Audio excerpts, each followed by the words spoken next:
Welcome back to another leadership dilemma, which I'm going to walk through today. Thankfully, the sun is out, just still, and the temperature is up. So all in all, very conducive to this type of thing. So here it is, to deliberate versus to do. Now, this isn't a binary choice. It's more about the relationship between those two things. And if you're a fan of these Walk and Talk Leadership Dilemma videos, you will know that I do love a good spectrum. So let me place deliberate and do on either side of a spectrum for you. At one end, your team is all about debates and not enough do, which at worst means endless discussions with no action. So how do you get your team to move from that very end of the spectrum to start doing? In many cases, actually doing something can help crystallize your decisions. Because by taking a certain avenue, you can uncover other considerations or opportunities that you hadn't thought of. Quite often, taking action doesn't have to be drastic. It could be sketching out what an idea might look like, a bit like prototyping. It's when you start talking about a real-life scenario with real-life practicalities that your group can really start to get their head beyond shared concepts you're talking about and align around the same single idea. Too often in the discussion phase, each participant has their own interpretation of the idea in their head, which may be nowhere near what you had in yours. So if your team is all about discussion and debate, but no decision or action, take that first step to bring ideas to life in this form of prototyping.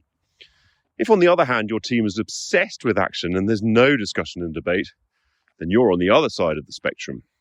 I've seen this a lot when very action-oriented leaders who measure their effectiveness by the output of what they do and deliver. But there is such a thing as a busy fool. And very often, you can massively increase your team's effectiveness by taking the time to properly debate the decisions you execute, going slow to go fast, if you will.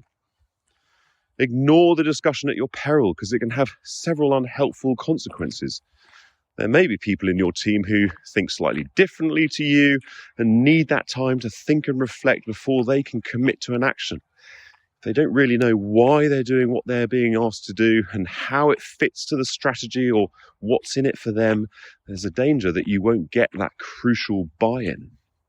Worse still, you may have overlooked better options because you just hadn't thought of them. Engendering some structured debate with some diverse perspectives can not only be immensely revealing and instructive, but it could lead to a better decision, which could save time and make better business sense. So what's the happy medium in the middle of all this?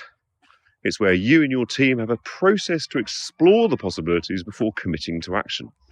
We call it the 3Ds. Discuss by asking bloody good questions, which rather than just being a sneaky way of having an opinion, really penetrates the issues at stake in a non-judgmental way. Debate, only after you've acquired the knowledge between you can you actually start the debate, and that's about graciously giving and accepting challenge. Nothing personal, it's all in the spirit and service of the business problem. And then decide, having examined the options, plump for one. It may not be perfect, but it's the best you've got as a team. As Barack Obama says, the best you can do is to be slightly more right than wrong. And crucially, once you've decided to take a particular course, commit to it, stick to it, and be consistent.